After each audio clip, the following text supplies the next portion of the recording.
깊이 있는 시선으로 오늘을 바라보는 뉴스 퍼레이드 문을 열겠습니다. 오늘의 주요 뉴스 보시겠습니다. 부산 돌려찾기 사건의 30대 가해 남성이 항소심에서 징역 20년을 선고받았습니다. 검찰은 항소심에서 공소장을 변경해 성범죄 혐의를 추가했고 성범죄 여부는 재판 내내 공방으로 이어졌는데요. 재판부는 범행 목적이 성범죄에 있었다고 판단했습니다. 김동영 기자의 보도입니다. 한 남성이 건물 복도를 지나던 여성 뒤에서 돌려차기를 합니다. 추가 폭행한 뒤 20대 여성을 어깨에 메고 사라집니다. 이른바 부산 돌려차기 사건을 벌인 30대 A씨는 1심에서 살인미수 혐의로 징역 12년을 선고받았습니다. 그런데 항소심 과정에서 성폭력 정황이 드러났습니다. 피해자의 옷에서 A씨의 DNA가 검출된 겁니다. 항소심 재판부는 A씨의 강간살인미수 혐의를 인정하고 징역 20년을 선고했습니다. 재판부는 성폭력을 목적으로 10여 분 동안 미행하고 잔혹하게 폭행했다며 피해자의 큰 고통에도 A씨는 반성조차 하지 않는다고 질타했습니다. A씨 측이 주장한 심신미약 등은 받아들여지지 않았습니다. 재판부는 또 10년 동안 신상정보 공개 명령도 내렸습니다. 항소심 재판부가 결정한 신상정보 공개 명령은 형이 최종 확정돼야 시행됩니다. 피해 여성은 형량이 낮다며 불안감을 호소합니다. 출소는 그 사람 50인데 저렇게 대놓고 보복하겠다는 사람을 아무도 안 지켜주면 저는 어떻게 살라는 건지. A씨가 구치소 안에서 보복 위협을 했다는 증언까지 나왔기 때문입니다. 피해자분의 신상을 이렇게 적어놓은 노트 같은 거를 보여주면서 나가면 난 여기 찾아갈 거다라고 수차례 얘기를 해서 피해 여성 측은 신상 공개 기준이 모호하다며 헌법 소원 심판도 청구할 계획입니다. TV조선 김동영입니다. 전해드린 대로 이른바 부산 돌려차기 사건의 피고인이 어제 항소심에서 징역 20년을 선고받았습니다. 네, 관련 내용 백성문 변호사, 장현주 변호사와 함께 자세히 짚어보도록 하겠습니다. 안녕하세요. 네, 안녕하세요. 자, 먼저 어제 항소심 판결에 대한 이 피해 여성분의 목소리부터 들어보겠습니다. 너무 예견된 결과인데 조금 더 일찍 다가오는 것 같아서 힘듭니다. 그냥 살지 말 걸 그랬습니다. 죽으라는 얘기할 것 같은데 출소하는 그 사람 50인데 저랑 나이 4살밖에 차이 안 나는데 저렇게 대놓고 보복하겠다는 사람을 아무도 안 지켜주면 저는 어떻게 살라는 건지. 나는 아무 잘못도 안 했는데.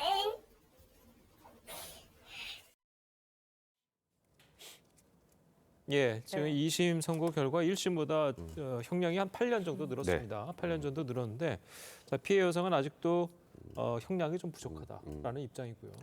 변호사님 보시기에는 이게 법적으로 형량이 어느 정도 되는 것 같습니다. 일단 저 피해 여성의 입장이나 아마 많은 시청자분들의 생각으로는 형량이 지나치게 낮다라고 대부분 생각하실 것 같습니다. 예. 그런데 일단 우리나라 그 법원의 양형 기준에 따라서 어느 재판부에 가면 형량이 더 높고 어느 재판부에 가면 형량이 더 낮고 이러면 안 되지 않습니까? 그런 기준으로 봤을 때는 그래도 1심보다 8년 정도 더 선고된 건 전 개인적으로 그나마 다행이라고 생각을 하고요. 그러니까 1심 때는 죄명이 살인 미수였죠. 근데 항소심에서 죄명이 강간살인 미수로 바뀌었습니다. 예. 항소심 재판부에서 적극적으로 검찰에 DNA 재감정 요청하고 검찰도 이에 대해서 어떻게든 이 성범죄 목적을 입증하려고 애썼고 일단 법원에서는 성범죄 목적이 있다라고 판단을 했기 때문에 그래도 1심보다 한 8년 정도 중하게 선고가 됐고요. 그리고 1심에 없었던 신상 공개 부분도 일단 같이 성범죄였기 때문에 그게 가능한 거거든요. 근데 다만 이제 우리가 보통 알고 있는 신상 공개 이렇게 얼굴 다 공개하고 하는 신상 공개가 아니라 이제 성범죄자의 대상으로 한 이제 성범죄 알림이 사이트에 등재를 하는 것이기 때문에 대중들이 느끼는 신상 공개하고 조금 차이가 있을 것 같습니다. 네, 예. 말씀해 주신 대로 성범죄 정황이 드러나면서 형량도 늘어나게 된 건데 어떻게 이게 정황이 드러나게 된 건가요? 일단 세 가지를 좀 보시면 될 것 같습니다. 일단 DNA가 나왔는데요. 네. 그 피해자가 당시에 입고 있었던 청바지 안쪽에서 피고인의 DNA가 검출이 됐습니다. 그뿐만 아니라요, 그 청바지 자체가 구조적으로 일부러 벗기지 않으면 자동으로 뭐 자연스럽게 벗어질 수가 없는 그런 구조였다는 점도 받아들여졌습니다. 네. 그리고 또 마지막으로 그 범행 당일에 피고인이 포탈 검색 기록이 있는데 부산 강간 사건, 뭐 부전동 강간 미수 이런 검색어로 검색을 했습니다. 당시에는 피해자도 그리고 수사기관도 강간 시도 사실을 몰랐던 그런 시기였기 때문에 아무래도 재판부로서는 그 고의성을 드러냈다라고 판단한 것으로 보입니다. 예. 자, 어쨌든 뭐 두 쪽 양쪽 다 항소를 했어요. 네. 근데 대법원에 가면 혹시 그 피해 여성분의 그 바람대로 좀 형량이 더 늘어날 가능성은 있습니까? 뭐 사실상 없습니다. 사실상 없다고 말씀드려도 될 것 같고요. 거의 항소심에서 형량은 결정이 된 거라고 보시면 될 것 같고, 다만 이제 대법원에서는 법리적으로 아마도 제 생각에는 이 소위 말하는 강간 부분, 이 네. 부분 법리적인 판단 정도만 이제 대법원에서 이제 판단할 가능성이 있는 것이고, 그러니까 지금 뭐 제가 말씀드렸던 것처럼 이 형량의 부족한 문제는 뭐 대법원 양형위원회에서 양형 기준을 변경을 한다거나. 뭐 사실 법원을 통해서 저기 형량 자체는 이미 최대한 높게 만들어놨기 때문에 양형 기준 자체를 변경하지 않는 이상은 현실적으로 형량이 더 상향되기 좀 어렵지 않나 생각이 듭니다. 네, 재판부에서 이제 가해 남성에 대한 신상 정보를 10년 동안 공개하라는 명령도 내렸거든요. 네. 어떻습니까? 형이 확정이 돼야 공개를 할 수 있습니다. 결론부터 말씀을 드린 건데요. 일단 우리나라 법에서는 그 강력범죄 중에 이제 예. 일부의 경우에는 수사 과정, 그러니까 피의자 신분일 때 신상 공개가 가능한 경우가 있습니다. 얼마 전에 잘 보셨던 그 또래 살해 사건의 그 정유정 같은 경우에는 지금 수사 단계인 피의자이기 때문에 피의자 단계에서 신상이 공개된 적이 있는데요. 지금 이 사건 같은 경우에는 재판을 받고 있는 피고인이기 때문에 형이 확정이 되어야만 10년간 지금 신상을 성범죄자 알림위에 공개를 할 수가 있습니다. 그렇기 때문에 이 부분에 대해서 법을 좀 바꿔야 되는 것이 아니냐라는 이야기들은 지금 계속해서 나오고 있는 중이고요. 예. 일단 만약에 이 피고인이 이 항소심 선고에 불복을 해서 대법원에 상고를 하게 된다거나 이러면 아직 확정이 된 것이 아니기 때문에 일단 대법원에서 상고를 통해 확정이 될 때까지는 또 신상 공개가 미뤄지는 부분이 있습니다. 어찌됐든 판결이 확정되면 그 다음에는 신상 공개가 가능하다라고 말씀드리겠습니다. 아니 근데 말씀대로 이 좀 전에 했던 정유정 씨 같은 경우에는 수사 과정에서 공개가 네. 됐잖아요. 근데 왜 이 사람은 이 돌려차기남은 왜 이 대법원 판결이 끝나야지만 공개가 되는 건가요? 일단 두 개의 신상 공개 자체가 다릅니다. 지금 말씀하셨던 것처럼 이 성범죄 목적, 강간 목적이 인정됐기 때문에 성범죄자 알림이 사이트를 통해서 그 지역 주민들이 그냥 들어가서 볼 수 있게 만들어 놓는 게 쉽게 말하면 네. 그러니까 우리 동네에 이런 사람이 사니까 조심해라 정도라고 생각하시면 될 것 같은데요. 그리고 그거는 성범죄자 알림이 사이트에서 만약에 제가 이 남성을 검색을 하잖아요. 예. 그러니까 제가 그걸 받아서 다른 사람한테 넘겨주면 처벌됩니다. 본인밖에 보면 안 돼요. 그러니까 아마 언론을 통해서 이 사람의 이름이나 얼굴은 공개가 안 될 겁니다. 그럼 우리가 일반적으로 생각하는 신상 공개가 아니죠. 근데 지금 조금 전에 말씀하셨던 것처럼 얼마 전에 또래 살인했던 정유정 같은 예. 경우 그 수사 단계에서 공개가 됐기 때문에 얼굴을 저희가 지금 다 보고 이름까지 알게 되는 거 아니겠습니까? 그러다 보니까 지금 일단 이번 이 소위 말하는 부산 돌려차기 사건 같은 경우 피해자 측 변호인 입장에서는 도대체 수사 단계에서 피의자 신상이 공개되는 건 어떤 기준에 의한 것이냐. 뭐 물론 법의 기준이 있습니다만 사실 저도 모르겠습니다. 그러니까 제가 생각하는 기준은 언론에 많이 나오면 공개가 되고 언론에 나오지 않는 강력 사건은 공개가 잘 안 된다고 저는 개인적으로 생각을 하고 있는데 그렇게 결정이 되면 안 되지 않겠습니까? 근데 그러다 보니까 이 피해자 측 변호인이 이런 얘기를 했습니다. 정유정 사건은 잔인하고 이 사건은 잔인하지 않느냐. 물론 굳이 따진다면 피해자가 사망했는지 사망하지 않았는지 정도의 차이인 것 같은데 이제 그러다 보니까 뭐 뒤에 언급하시겠습니다만 윤석열 대통령도 이 신상공개 제도 자체가 국민들의 인식과 괴리관계가 너무 크기 때문에 뭔가 좀 신속하게 공개할 수 있는 방안들을 추진하라는 입장을 보인 것으로 보입니다. 아니 그래서 그 예를 들어서 아까 얘기하신 대로 만약에 그 신상 공개가 이제 되지 않은 상황에서 네. 이 돌려차기남 같은 경우에는 뭐 유튜브라든지 뭐 인터넷상에서 신상이 좀 많이 나오지 않았습니까? 네. 자 그런 부분들은 다 처벌이 되는 겁니까? 그러면? 그거는 사실 저는 개인적으로 처벌될 가능성이 매우 높다고 생각합니다. 그러니까 유튜버가 신상을 공개한 것 아마 대부분의 시청자분들 잘했다고 생각하실 것 같아요. 근데 이제 그런 식으로 공개를 하게 되면 어떤 문제가 있냐면 기준 없이 그냥 내가 예를 들어서 A라는 사람한테 돈을 못 받아도 유튜브에 공개하고 네. 내가 누군가가 기분 나쁜 공개하고 그러다 보면 실질적으로 죄가 없는 사람의 실명도 막 공개되고 얼굴도 공개될 가능성이 많지 않겠습니까? 네. 그래서 이 신상공개 제도 자체는 그러니까 소위 지금 경찰 신상공개 심의위에서 기준을 만들어서 이제 공개를 하는 건데 공적인 시스템에서 이루어져야 하기 때문에 물론 저도 사실 이 사람의 신상 공개하는 것에 대해서 감정적으로는 동의합니다만 법적으로는 좀 쉽지 않습니다. 네, 공적인 상황에서 신상 공개가 이루어져야 된다고 말씀하셨는데 일단 변호인 측에서는 이런 신상 공개가 수사 단계에서는 이루어지지 않는 거에 대한 아쉬움을 토로하고 있거든요. 네. 윤석열 대통령도 어제 이제 여성을 대상으로 한 강력범죄 가해자의 신상 공개 확대 방안 신속하게 추진하다라고 했습니다. 어떤 내용이 좀 구체적으로 검토가 될까요? 일단 지금까지 계속 이야기를 했지만 수사 단계에서 피의자들 경우에는 신상 공개가 가능하고 재판을 받고 있는 피고인의 경우에는 신상 공개가 형이 확정될 때까지 미뤄진다라는 부분에 대해서는 국민 여러분들이 보시기에도 굉장히 불합리하다라고 생각하실 것 같습니다. 네. 그렇기 때문에 윤 대통령도 이 부분을 지적하면서 확대를 하라라고 이제 어떤 지시를 내린 것으로 봐야겠는데요. 당연히 법무부에서도 이제 이런 관련해서 그 현행법의 개정 필요성을 가지고 개정안을 낼 것으로 알려져 있습니다. 그리고 일단 법을 바꾸지 않아도 할 수 있는 부분, 그러니까 시행령이나 예규 등을 바꿔서 할 수 있는 부분에 대해서는 네. 빨리 개정을 해서 국무회의에 지금 제출을 하겠다라는 예정이기 때문에 법무부에서 일단 어떻게 후속 조치를 하는지를 좀 봐야겠고요. 당연히 국회에서도 관련된 입법을 좀 바꿀 수 있도록 네. 법안들을 좀 제출하고 그것들이 이제 본회의에서 통과될 수 있도록 노력을 기울여야겠습니다. 예. 자, 그리고 이 머그샷 논란은 이제 계속되고 있잖아요. 뭐 정말 그 포토샵한 뽀샤시한 사진 뭐 그런 것 때문에 사람들이 못 알아보는데 근데 우리나라는 그 들어가서 네. 경찰서 가자마자 찍는 머그샷 있잖아요. 네, 그거 있죠. 공개하는 게 불법인가요? 네, 그거는 불법이라기보다 피의자가 동의하면 공개할 수 있습니다. 근데 동의하시겠어요? 누구든? 안 하죠. 아무도 안 합니다. 그래서 저희가 머그샷이라는 걸 거의 본 적이 없을 거예요. 그러니까 사실 이 신상 공개와 관련해서 문제가 되는 건 아까 말씀드렸던 것처럼 어떤 기준, 어떤 범죄인지 그건 저희도 모릅니다. 그럴 정도로 사실 지금 신상 공개 제도 자체가 어찌 보면 약간 비합리적으로 운영되고 있는데 예. 거기에다 플러스가 신상 공개가 된 사진을 보고 지금 그 사람의 얼굴인지 아닌지를 판단하는 게 불가능에 가깝습니다. 네. 뭐 과거 예전의 주민등록증 사진을 공개한다거나 대부분 그런 방식이란 말이죠.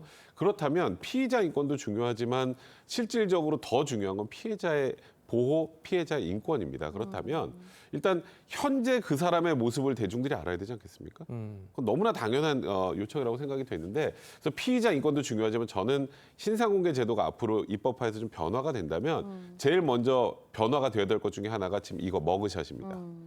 과거의 사진 뭐 저희는 알 필요도 없고 그 사람의 과거의 사진을 보고 조심할 수도 없습니다. 그죠? 네. 그렇다면 최대한 지금 현재의 모습과 비슷한 사진을 대중들에게 공개하는 게 너무나 당연하기 때문에 이거는 피의자 인권 논란을 넘어서더라도 반드시 강제적으로 공개하는 법안이 필요하다고 생각합니다. 네, 예. 머그샷을 공개해야 된다 이런 말씀 해주셨는데 마지막으로 이제 범죄자에 대한 신상 공개, 2차 가해의 예방, 네. 범죄 예방에도 좀 효과가 확실히 있는 건가요? 그렇죠. 신상 공개를 할 때 기준 중에 물론 기준이 굉장히 모호하긴 하지만 그래도 이제 공익성을 보는데요. 그 공익성을 판단할 때는 국민의 알 권리와 그리고 재범을 방지할 수 있는지 이런 부분들을 살펴봅니다. 네. 당연히 얼굴이 공개되게 된다면 국민들께서 알 권리가 충족되는 부분들도 있는 것이고 더 나아가서는 얼굴이 공개된 그 피의자에 대해서 재범을 방지할 수 있는 효과가 분명히 존재합니다. 특히 이제 2차 가해라든지 그리고 그 피의자가 나중에 형기를 다 만료하고 출소를 했을 경우에 얼굴이 알려져 있다라고 한다면 아무래도 그 범죄가 예방될 수 있는 효과도 분명히 존재하기 때문에요. 이 실상 공개에 대해서는 이 제도를 좀 입법 미비점을 보완을 해서 조금 더 좀 상세하게 구체적으로 기준들을 정하는 것이 바람직해 보입니다. 예, 알겠습니다. 자, 오늘 두 분 변호사님 말씀은 여기까지 듣겠습니다. 잘 들었습니다. 고맙습니다. 고맙습니다. 예, 오늘은 세계적인 인기 그룹 방탄소년단이 데뷔한 지 10년이 되는 날입니다. 서울의 주요 명소들은 온통 보랏빛으로 물들었고 전 세계 각지의 팬들도 서울을 찾았습니다. 이정민 기자의 보도입니다. 남산 서울타워와 서울시청, 한강변 채빗섬에 보라색 조명이 켜졌습니다. 반포대교도 보랏빛 분수를 내뿜고 동대문 디자인플라자 외벽엔 BTS는 어디에나 있다라는 문구가 수놓아져 있습니다. 오늘 데뷔 10주년을 맞은 BTS를 축하하기 위한 행사들입니다. 남산 서울타워와 서울시청, 세빛섬 DDP 등 서울의 명소들이 오는 25일까지 BTS를 상징하는 보랏빛으로 물듭니다. 서울시와 서울관광재단이 BTS 활동 장소들에서 진행하는 2023 BTS 페스타에는 투어 프로그램이 진행됩니다. 수많은 해외 팬들도 10주년을 함께 기념하기 위해 서울을 찾았습니다.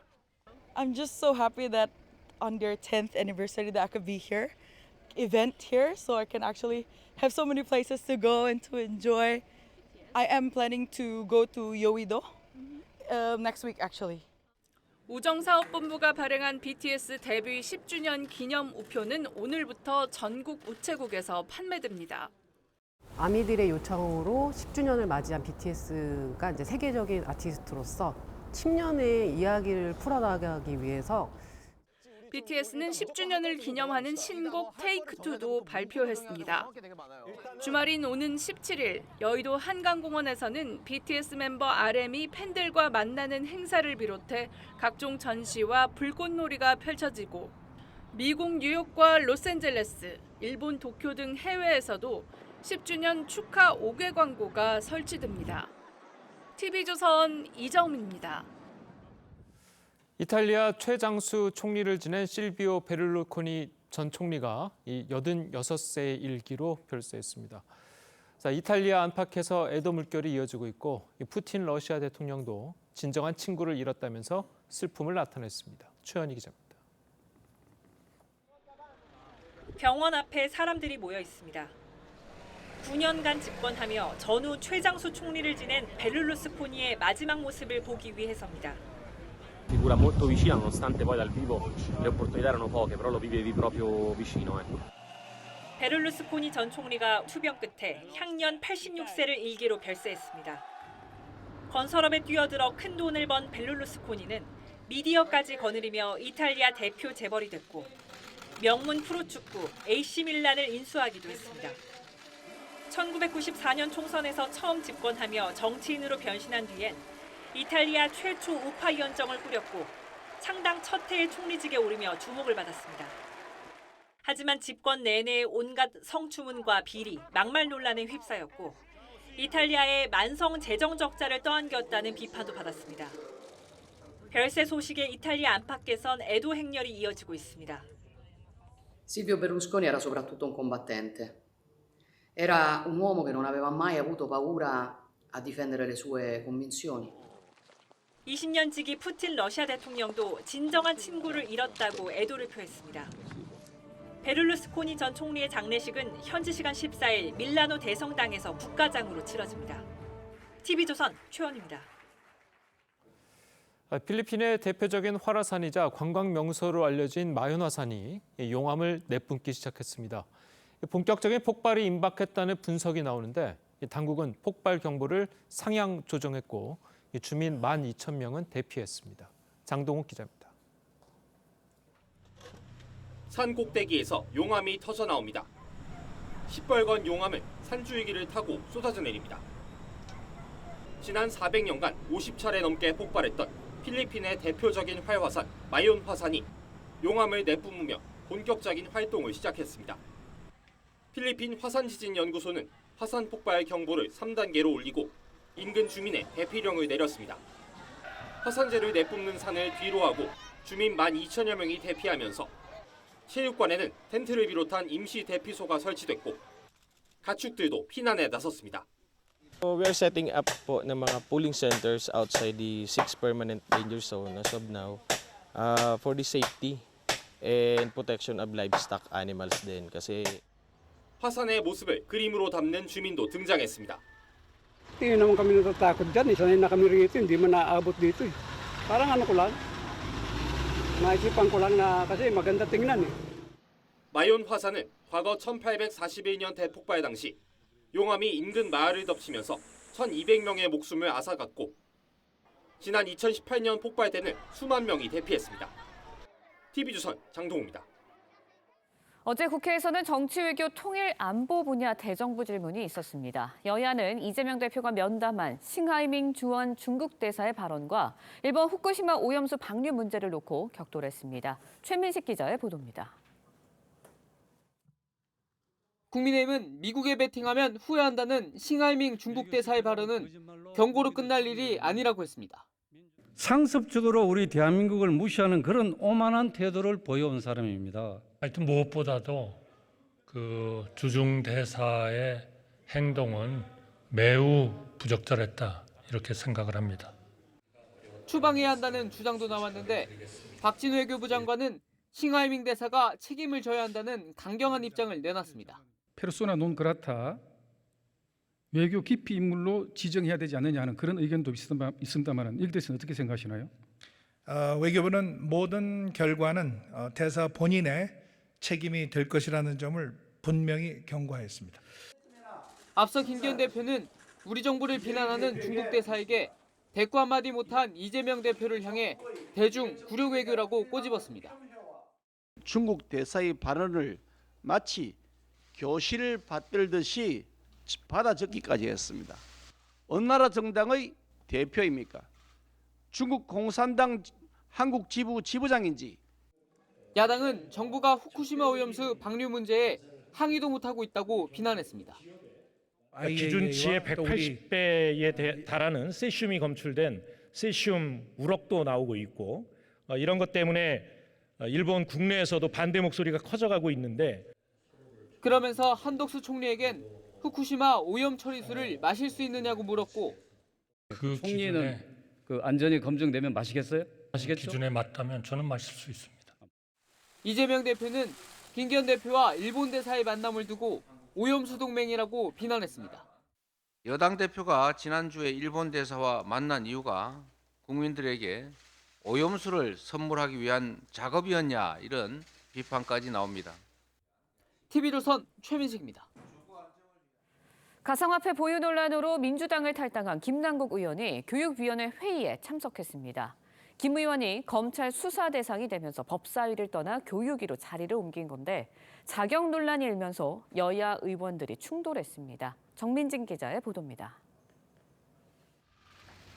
코인 사태 이후 한 달 가까이 국회 회의에 나오지 않았던 김남국 의원이 교육위 회의장에 들어서자 국민의힘 조경태 의원이 다가가 항의합니다.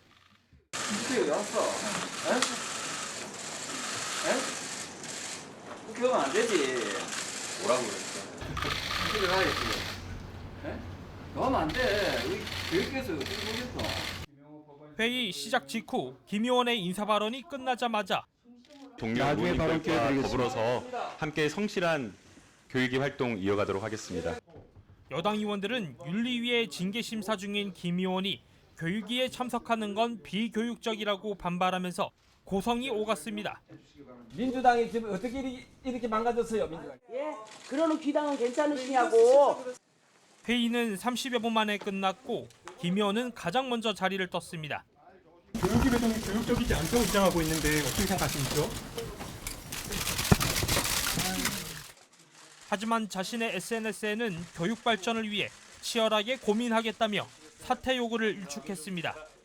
여당 교육위원들은 기자회견을 열고 김 의원의 사퇴를 재차 요구했고 김기현 대표는 국회의장에게 상임위 재배정을 촉구했습니다. 이 아이들에게 뭘 가르치겠다고 교육위에 배치했는지 기가 막힐 지경입니다. 하루빨리 시정되어야 할. TV조선 정민진입니다. 전해드린 대로 코인 논란으로 민주당을 탈당하고 법사위에서 교육위로 상임위를 옮긴 김남국 의원이 어제 처음으로 회의에 참석했는데요. 자, 관련 소식을 두 분과 함께 자세하게 짚어보도록 하겠습니다. 노동일 파이낸셜 뉴스 주필 그리고 김상일 전 민주당 부대변인 나오셨습니다. 안녕하세요. 안녕하세요. 자, 먼저 김남국 의원의 교육위 출석을 두고 펼쳐진 여야 의원들의 설전부터 먼저 보고 오시겠습니다.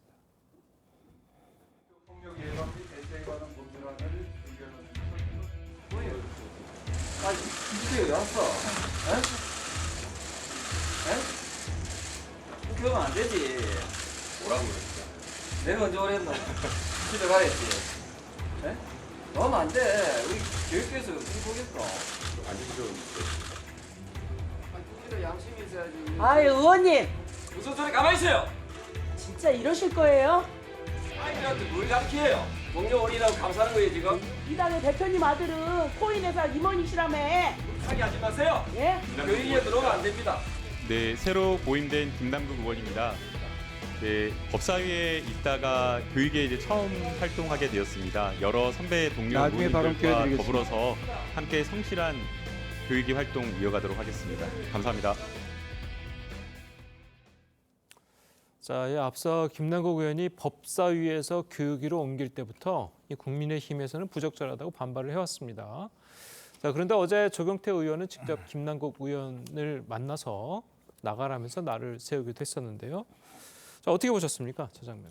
글쎄, 국회에서 이렇게 설전이 벌어지고 드자비가 벌어지는 건 뭐 볼썽사나운 모습이죠. 일단 기본적으로는 없으면 좋겠지만, 글쎄 아마도 이제 뭐 그 조경태 의원이나 국민의힘 의원들로서는 김남국 의원이 교육위원으로서 자기가 부족하다 이런 얘기하는 것 같아요.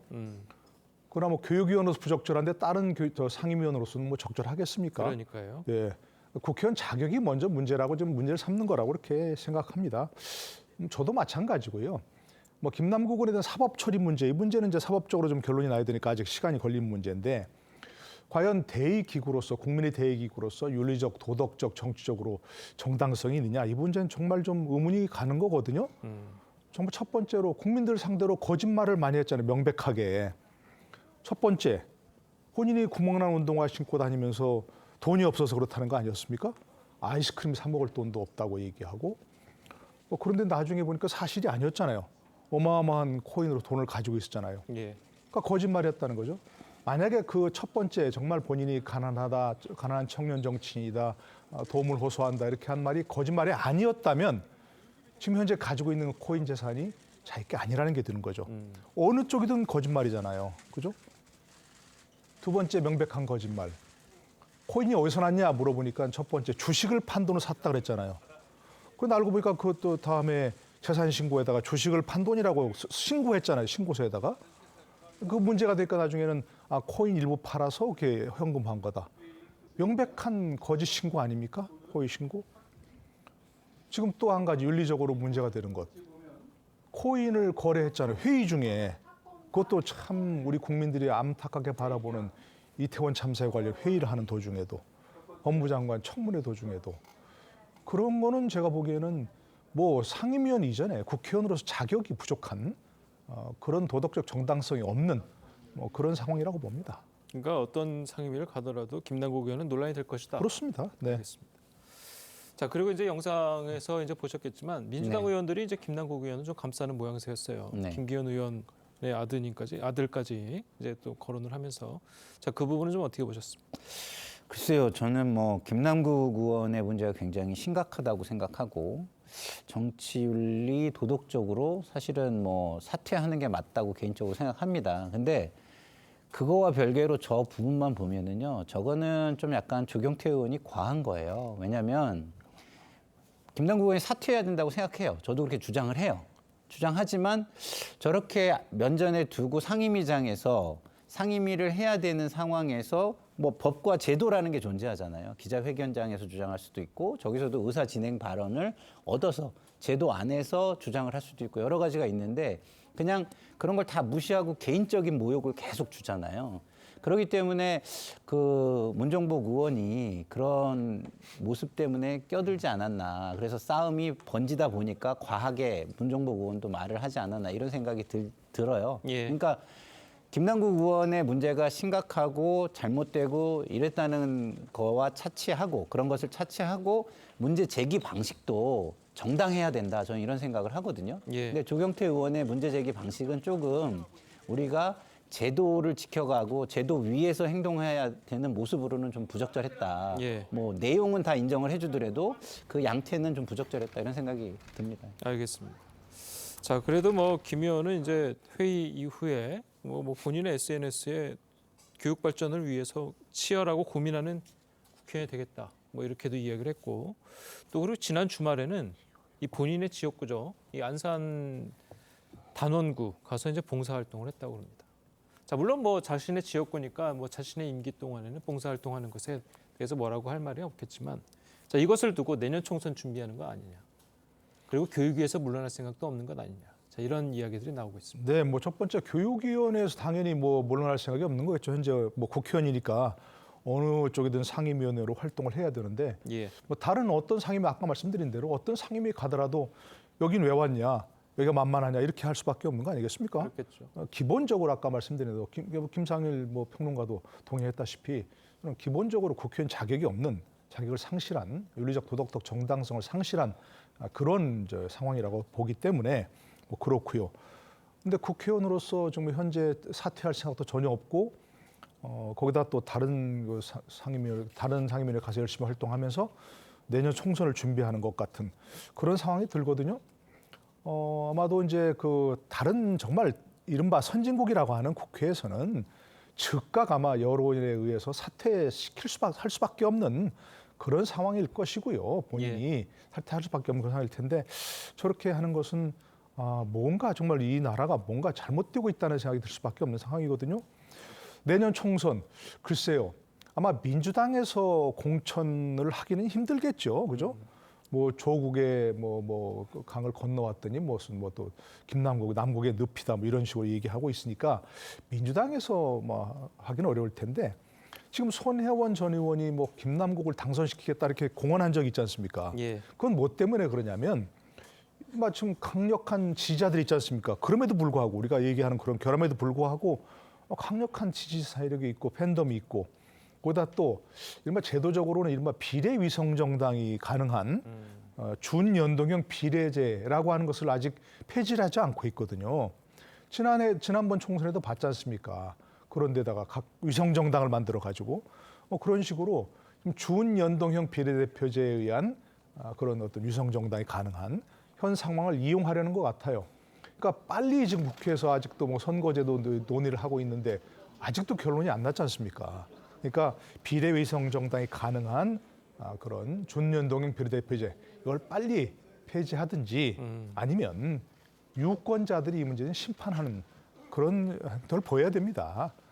전 만약에 김남국 의원이 계속 국회의원직을 유지하고 내년 총선에도 어떤 형태로든 다시 출마한다? 예. 이러면 흔히 정치인들의 수준은 유권자들의 수준을 넘지 못한다. 이런 말이 증명되는 그런 상황이 될 수밖에 없는 거죠. 알겠습니다. 자, 계속해서 다음 이야기도 좀 해보도록 하겠습니다. 자, 우리 정부의 외교 정책을 정면으로 비판한 싱하이밍 주한 중국 대사의 발언 후폭풍이 이어지고 있습니다. 자, 관련해서 어제 국회에서 나온 이야기들 들어보겠습니다.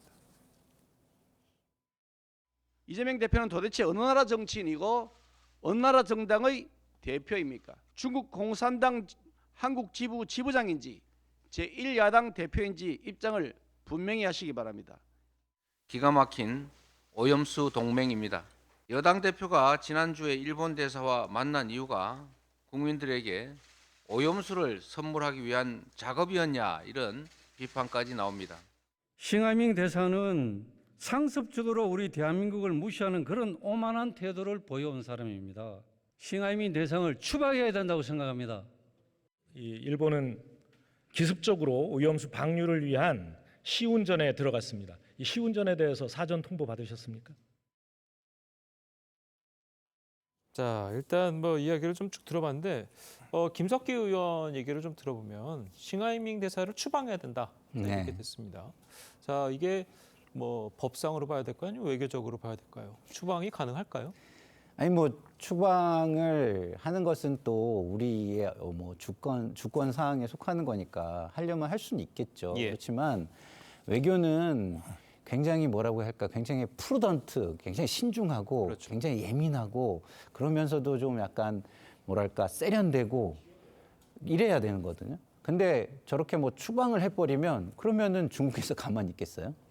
그러니까 그거는 국익에 도움이 되지 않습니다. 감정적인 거는 이해를 하고요.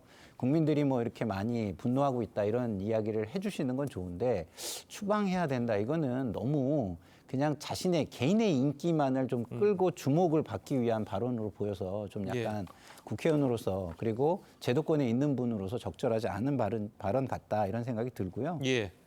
기본적으로 지금 중국 문제는요. 지금 계속해서 좋을 수가 없어요. 앞으로 가도. 왜냐하면 이미 정부의 스탠스가 한미일 동맹을 중심으로 중국과는 어느 정도 선을 긋고 가는 그런 스탠스를 정했지 않습니까? 근데 기본적인 상황은 그래요. 그렇기 때문에 우리가 시간을 버는 게 굉장히 중요합니다. 중국과의 관계에 있어서 시간을 벌고 하나하나의 사안들을 그 시간을 번 시간 속에서 어떻게 예민하게 다룰 것인가 이걸 고민하는 게 굉장히 중요하지 너무 속도를 높여가면은요 이게 어쨌든 중국이 슈퍼파워인데 우리가 어떻게 될지 모르는 거예요. 국익에 얼마나 큰 손상이 올지 모르는 겁니다. 그렇기 때문에 조금 더 발언을 자제하면서 좀 현명한 모습들을 좀 가져야 할 때가 아닌가 이런 생각이 듭니다. 알겠습니다. 자, 그리고 이제 김기현 대표의 이 발언도 좀 주목이 되고 있는데 이재명 대표를 향해서 중국 공산당 한국 지부 지부장이냐, 자, 이런 이야기를 했습니다. 그러니까 여야가 서로 경쟁하고 비판하고 때로는 비난하고 그럼 얼마든지 할 수 있습니다. 예. 그러나 지금 이렇게 양쪽이 다 어떤 뭐 외세를 등에 업고 외국을 등에 업고 이렇게 서로를 상대방에게 비난하고 하는 것은 결코 어느 쪽이든 국익에 도움이 되는 것이 아닙니다. 그렇지 않습니까? 저런 걸 보면서 우리가 역사책에서만 읽은 구한말 풍경이 떠오릅니다. 저 친청파, 친러파, 친일파, 뭐 친미파 하면서 그때 좀 우리가 역사 읽었지 않습니까? 이른바 마관 파천이 일어나고 하면서 뭐 청나라와 일본이 우리나라에서 전쟁을 하고 이런 상황이 왜 생겼느냐? 당시 그렇게 서로 뭐 친청파, 친러파, 친일파들이 서로 다툼이 있기 때문에 그러던 거 아니었습니까? 외세를 끌어야 됐던 상황 아닙니까? 지금 이런 걸로 저런 여야가 공방을 벌인 걸 보면서 그런 상황을 연상하는 건 너무 지나친 건가요? 전 그게 정말 뭐 낯설지 않다고 생각합니다. 그러니까 다시 한번 말씀드리지만 여야가 서로 비난하고 비판하고 정권을 경쟁하고 이런 거 할 수 있습니다. 그러나 저렇게 외세를 끌어들여서 정말 하는 것은 자제해야 한다 이렇게 생각을 하고요. 국민의힘이나 더불어민주당이나 어느 쪽이든 그런 것으로서 자기들이 이익을 본다 생각하면 큰 오산입니다. 저게 큰 오산이고 국민들이 보고 있고요. 저것을 놓고 어느 정도 냉정한 평가를 할 시기가 곧 다가오고 있다 말씀드리고 그러나 한 가지 짚어야 될 것은 싱하이민 대사 또 뿐만이 아니라 중국이 우리에 대해서 얼마나 그동안 오만방자하게 굴었습니까? 그죠? 우리를 독립국가로 취급하는 것이 아니라 뭐 시진핑 주석이 미국 가서 그랬다면서요. 한국은 중국의 속국이었다고 3,000년 동안 중국의 지배를 받은 그 민족이라고 이렇게 얘기하는 것을 보면 우리나라를 지금 독립국가로서 제대로 존중하는 그런 게 없단 말입니다. 그 이유가 어디 있냐? 물론 중국 측의 오만한 태도도 문제이긴 하지만 우리나라 정치인들이 중국을 끌어들여서 마치 자신들의 이익을 취할 수 있는 것처럼 그렇게 하는데도 큰 이유가 있다. 그래서 여야 모두의 대우각성을 촉구합니다. 예, 알겠습니다. 자, 또 싱하이밍 대사의 발언을 놓고 자, 여당이 이재명 대표에 대한 공세를 이어가고 있습니다. 자, 그런데 이 야당에서도 윤 대통령에게도 책임이 있다. 자, 이런 이야기가 나왔는데요. 자, 도대체 어떤 이야기인지 한번 들어보겠습니다. 이재명 대표 요즘 온라인상의 별명이 뭔지 아세요? 온라인상에서 예. 리짜이밍이라고 불러요. 리짜이밍. 이재명 이름에 대한 중국식 발음인데요. 예. 이재명 대표가 마치 중국 하수인인 것처럼 이런 행태를 보인 거는 굉장한 수치이고요. 애초 이 문제의 발단은 윤석열 대통령이 굉장히 건드리지 말아야 될 문제를 거론한 데서부터 비롯됐다고 생각을 합니다. 특히 이제 대만 문제, 대만 문제를 거론했는데 중국의 입장에서는 대만 문제는 자신들이 포기할 수 없는 원칙이거든요.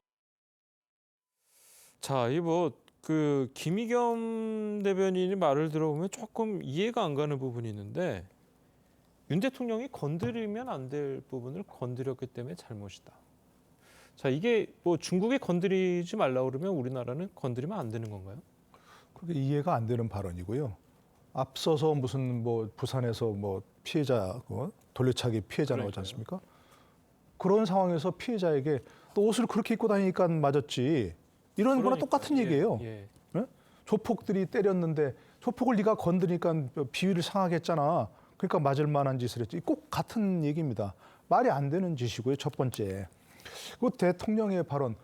무력에 의한 현상 변경을 반대한다. 그건 국제사회 다 하는 얘기입니다. 그거는 특별히 윤 대통령이 창작해낸 얘기가 아니고 대만 해협에서의 무력에 의한 일방적 현상 변경을 반대한다. 그거는 국제사회 늘 나오는 그냥 모범답안 같은 겁니다. 그에 대해 질문이 있었으니까 답변한 거지.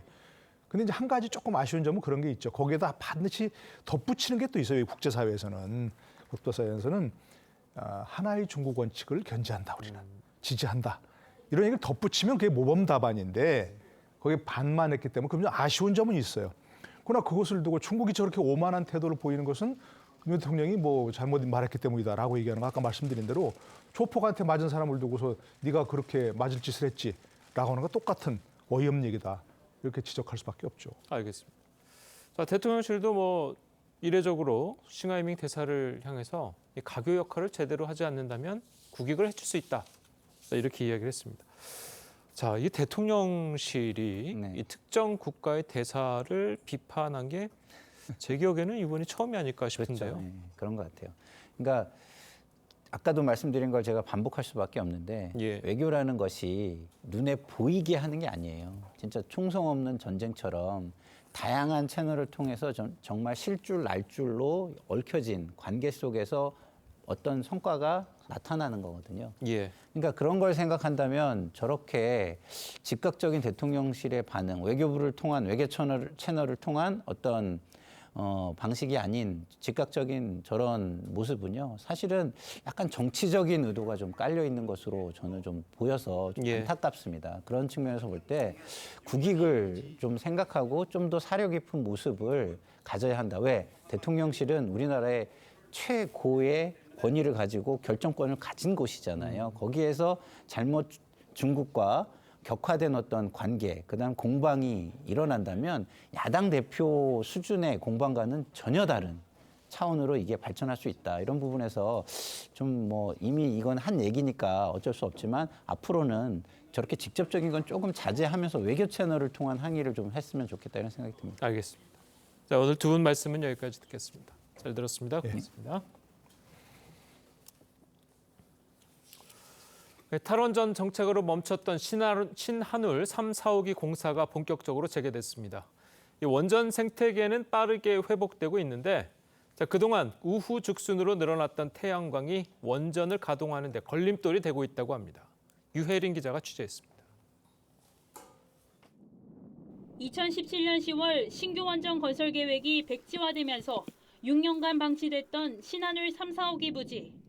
새 정부 출범 후 공사 재개가 결정된 지 11개월 만에 실시 계획이 승인되면서 부지 공사가 다시 시작됐습니다. 신한울 3, 4호기는 2030년 이후 우리나라 에너지 안보와 온실가스 감축을 위한 핵심 역할을 수행할 것입니다. 오는 2032년 완공될 예정으로 관련 업계에 11조 7천억 원 규모의 일감을 제공할 전망입니다. 원전 생태계는 되살아나고 있지만 지난 정부에 무리하게 추진됐던 신재생에너지가 원전 활용에 걸림돌이 되고 있습니다. 태양광은 원전보다 전력 구매 단가가 4배 비싸지만 전기사업법상 우선적으로 구매하도록 되어 있습니다. 이 때문에 지난 3, 4월 맑은 날씨에 비싼 태양광 공급량이 크게 늘자 저렴한 원전 출력이 20차례 제한됐습니다. 이로 인해 한전이 부담한 에너지 대체 비용은 20억 원에 달합니다. 출력 제한이 있다는 거는 전 세계적으로 알려져 있는 이슈거든요. 그럼에도 불구하고 늘렸던 것이 문제입니다. 새로 짓는 원전을 완전히 활용하기 위해선 전력 저장 설비와 전력망에 대한 충분한 투자가 시급하다는 지적이 나옵니다. TV조선 유혜림입니다.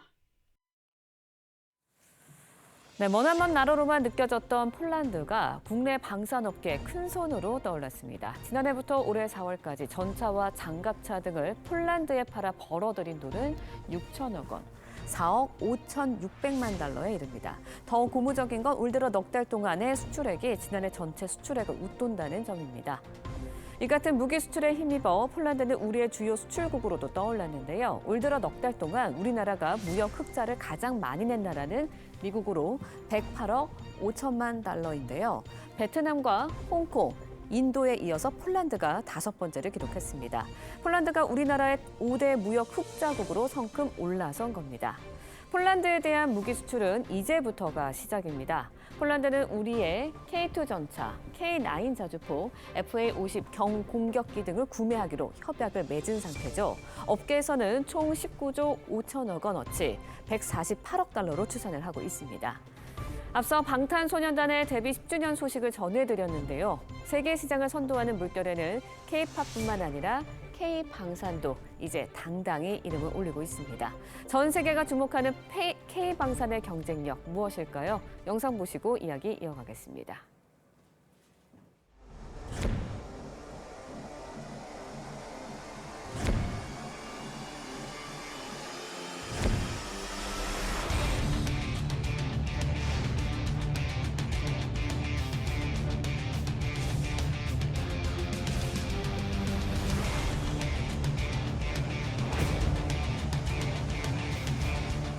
우리 기업의 뛰어난 기술력과 생산 역량뿐만 아니라 양국 간의 신뢰와 폴란드 측의 결단이 있었기 때문에 Zakup FA-50 jest częścią większego projektu.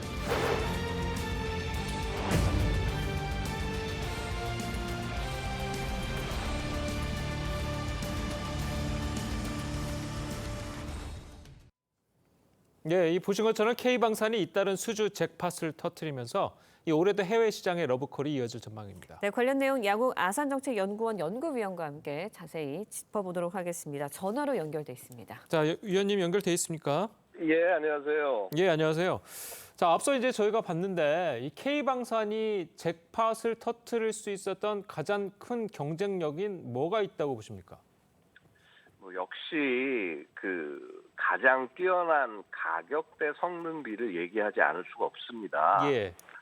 동급의 유럽 장비 혹은 이제 그 미국 장비에 비해서 한 가격이 50에서 60% 정도의 성능은 거의 같은, 그러니까 여기서 얘기하는 성능이라는 건 거의 세계 최고의 성능급을 얘기를 하는 것입니다. 예. 그래서 이런 무기체계를 만들고 있기 때문에 기본적으로 당연히 관심이 가지 않을 수가 없는 것이고요. 예. 특히나 우리 무기 체계는 미국과 혹은 이제 나토와 같은 그런 규격을 가지고 만들어지고 있기 때문에 상호 호환성이나 운용성 같은 것들이 좋기 때문에 이제 채택하는 측면이 있습니다. 네, K9 자주포를 가장 많이 수출하는 것으로 알고 있는데요. 어떤 무기고요? 또 최근에 어떤 무기 체계들이 주목을 받고 있는 건가요? K9 자주포는 말씀드렸다시피 이제 그 자주포죠. 그래서 이제 155mm 그 포를 발사를 하는 그런 자주포입니다만 아마 세계에서 가장 많이 생산된 자주포라고 말씀을 드릴 수가 있습니다. 우리 군에서도 1000문 이상 활용이 되고 있고요. 해외 각국 이렇게 활용한 것들을 치면은 한 2000문 이상이 되는 굉장히 많은 분량이 되겠습니다. 이렇게 베스트셀러인 K9 이외에도 지금 우리 K2 흑표 전차가 지금 폴란드가 거의 1000대 가깝게 확보를 하려고 지금 하고 있는 상황이고요. 이외에도 천무라고 해서 다연장 로켓, 이것이 지금 요즘 이제 K9 자주포 같은 것보다도 이런 이제 다연장 로켓이 많이 활용이 되는데 이제 이런 것들도 채용이 되고 있고, 네. 이외에도 아니면 이제 천궁2라고 그래서 저희 페이트리어트와 유사하게 미사일을 요격할 수 있는 체계가 UAE 등에 수출되고 있습니다. 예. 자, 그리고 K9도 K9인데, 자, K2 흑표 전차도 지금 인기가 많다고 그래요, 유럽에서. 자, 미국이나 독일이랑 비교했을 때 경쟁력이 얼마나 되는 건가요? 이렇게 생각하시면 될 겁니다. 이제 이 전차를 보시고 계시면은 기본적으로 이 공격 능력도 중요하지만 방어 능력도 상당히 중요합니다. 네. 요즘 대전차 미사일 공격들이 굉장히 많기 때문에 그거를 이렇게 증가 장갑 같은 걸 통해서 막을 수도 있지만은 날아오는 것을 이쪽에서 미리 이제 그 날아오는 이 유도탄을 요격할 수 있는 시스템들도 요즘 다 장착이 돼 있어요. 그런 것들을 모두 우리 K2에는 장착을 할 수가 있습니다. 물론 마찬가지로 미국의 M1 에이브람스라든가 아니면은 독일의 이제 레오파르트 2 같은 그런 아주 대표적인 서구의 전차들이 있는데 예. 여기에 비해서 성능이 전혀 뒤떨어지지 않아요. 그럼에도 불구하고 가격은 한 50에서 60% 네. 정도에 해당하고 그다음에 무엇보다도 우리 이 대한민국의 생산 능력 자체가 굉장히 빠른 생산이 가능하기 때문에 뭐라고 그럴까 예를 들어 독일 같은 경우에 막 우리가 한 뭐 전체 50대 필요합니다. 언제 줄 수 있습니까? 라고 얘기하면 글쎄요 한 뭐 4년 5년 얘기하지만 대한민국은 우리 한 2년 내 뭐 혹은 1년 이런 식으로 이제 제한이 가능한 것이죠. 예. 알겠습니다. 자, 그런데 이 폴란드 같은 경우에는 이제 처음에는 우크라이나 전쟁 때문에 뭐 급해서 그런지 뭐 직구입을 하겠다고 다 그랬다가 최근에 이제 뭐 기술을 이제 뭐 같이 연마를 한다는 등 뭐 그런 식으로 좀 바꿔가고 있는 것 같은데, 자, 그렇게 되면 우리 방산 수출에 조금 영향을 주는 건 아닙니까? 그것은 애초에 이제 시작할 때부터 나뉘어져 있었습니다. 이제 급한 분은 대한민국에 생산을 한 것을 직도입하는 방식이 되는 것이고요. 그 다음에 2단계로는 우리가 기술을 제공한 것을 바탕으로 폴란드에서 이렇게 생산을 하는 것이 방안이고요. 그 다음에 세 번째는 이제 그 한국과 그 폴란드가 같이 공동으로 이제 차세대 전차를 개발하는 것. 이 3단계로 구성이 된 겁니다. 네. 3단계로 애초에 이제 계획이 그렇게 구성이 된 것이고요. 사실은 그럼 이것이 이제 위협이 될 수 있냐? 일단 한 가지 측면은 뭐냐면 폴란드가 요구하는 전차를 대한민국에서 전부 다 만들어서 제공하기는 어렵습니다. 그래서 어느 정도 현지 생산이 이루어져야 하는 것은 맞고요. 예. 자, 그다음에 두 번째로 이제 그 우려는 굉장히 타당한데, 야 이렇게 하다 기술 뺏겨가지고 해서 폴란드에서 뭐 별도로 전차 만드는 거 아니야? 충분히 그럴 가능성이 있습니다만은 그렇기 때문에 우리가 제공하는 기술이 분명히 한계를 둘 수밖에 없다는 겁니다. 그래서 어떤 뭐 생산에 전체적으로 조립할 수 있고 그다음에 안제품이 만들 수 있는 그런 것은 주지만은 핵심에 해당하는 그 기술들 같은 것들은 우리도 제공할 수가 없는 부분이 있겠죠. 예. 그래서 그런 것들을 통해서 사실은 폴란드가 이렇게 또 나름 전차들을 생산해서 유럽 시장에서 판매를 할 때 핵심 부품들을 우리가 제공하는 것도 충분히 좋은 전략이 될 수가 있습니다. 왜냐하면 우리가 그 모든 그 생산량을 다 감당하기는 어려울 수 있기 때문이거든요. 그래서 결국은 이 접근하면서 그런 부분들 추후에 이 수출 시장이나 이런 것들을 어떻게 그려 나갈지 사실 이제 폴란드와 동상이몽을 할 수 있는 가능성이 있는데 그렇게 되지 않도록 서로 조율하는 것이 굉장히 중요하다고 말씀드리겠습니다. 알겠습니다. 자, 오늘 위원님 말씀은 여기까지 듣겠습니다. 고맙습니다. 고맙습니다. 예, 감사합니다.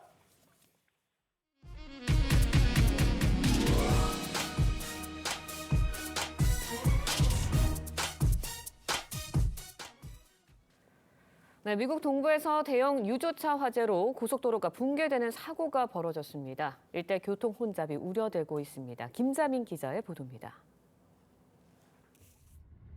고속도로를 달리는 차량 양쪽으로 시뻘건 불길과 함께 검은 연기가 치솟습니다. 도로 위까지 불이 번지면서 차량들이 멈춰서고 고속도로 상판은 무너졌습니다. 현지 시간 11일 미국 동부 필라델피아의 고속도로 아랫길을 달리던 대형 유조차에서 불이 났습니다. At approximately 6:20 a.m., a vehicle fire underneath I-95 behind me here caused a portion of the highway above to collapse. 엄청난 열이 고속도로 상판을 달구면서 철근이 녹아 붕괴된 것으로 보입니다. 차량 이동량이 많지 않은 일요일 이른 오전이라 인명피해는 없었지만 하루 16만 대가 다니는 국토의 동맥이 뚝 끊겼습니다. 사고가 난 95번 고속도로는 워싱턴과 뉴욕 등 동부의 대도시를 연결하고 있습니다. 당장 출근길 대혼잡이 불가피할 뿐더러 일부 도시 기능이 제 역할을 못할 가능성도 있습니다.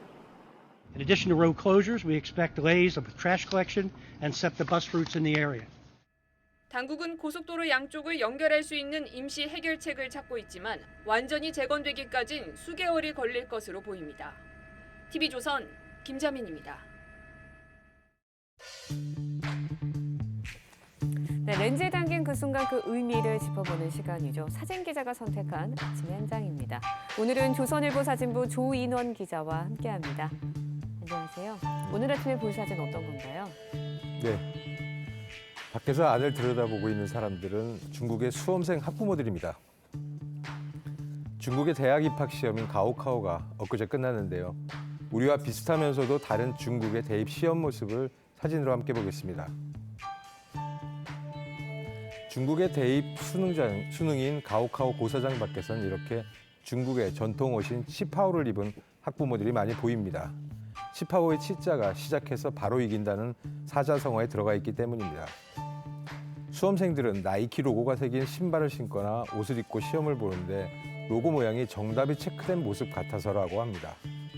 며칠간 계속되는 가오카오에서는 수험생 학부모들의 옷 색깔도 달라집니다.